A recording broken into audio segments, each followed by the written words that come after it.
Saints Row 4 takes over-the-top games to the next level. Never having played a Saints Row game before this one, I was blown away. This game takes the sandbox genre archetype from games like Grand Theft Auto and combines it with The Matrix. This combination makes for one of the most fun games I've played this year.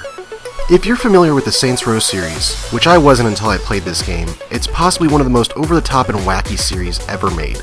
The game's plot revolves around your character as President of the United States being abducted by aliens and being plugged into a Matrix-like simulation. With the help of your fellow gang members, it's up to you to shut down the simulation. The game's plot harkens back to the Matrix in a very serious way. Early in the game, you're able to customize the appearance of your character. The editor is really great, it allows for some really in-depth customization. Later in the game, you're able to pick out your clothes as well, making your character look exactly the way you want him or her to.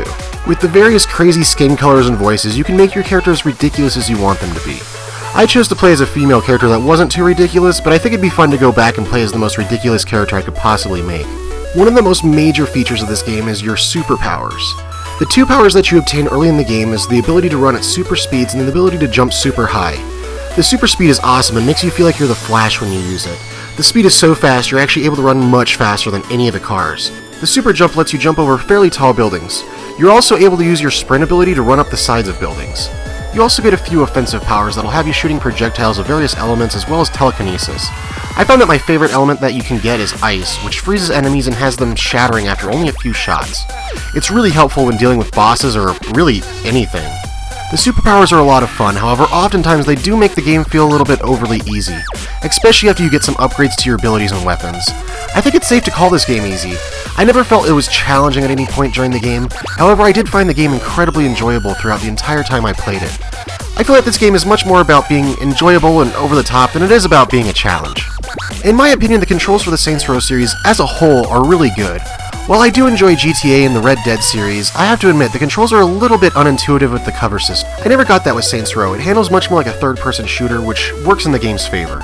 Saints Row 4 raises the bar for games in terms of soundtrack. The electronic music stations actually feature a ton of my favorite songs that I listen to in my car all the time. The soundtrack has music from some of my favorite artists like Diplo and Dylan Francis. The other stations aren't bad in the game, but I like to keep it turned to K20 and Mad Decent. Graphically, this game isn't the best looking, especially for how close we are to the end of the console cycle. I played the PC version on max settings, but I can't help compare it to graphics of recently released GTA 5, and it just doesn't compare. Everything feels too dark all the time, and the textures and lighting are nothing to write home about. The game also has this effect where things around you in the Matrix simulation pixelate and digitize, and while it didn't bother me, when I was showing the game to several friends, they pointed it out and they said that they hated the effect. One thing I do love about the graphics that I have to mention is when the game intentionally has graphical glitches with the NPCs and cars during certain virus insertion missions. Some of the distortions that are done to the NPCs are super creepy but amazing to look at. These missions with the intentional graphical glitches are among my favorite things about this game. Looking at this game just in terms of fun factor, it's easily in my running for funnest game of the year.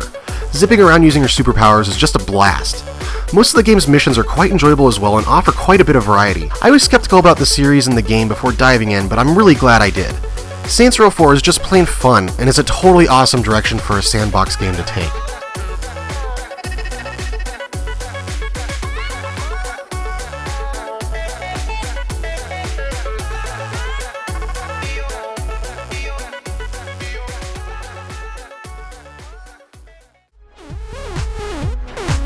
Yeah.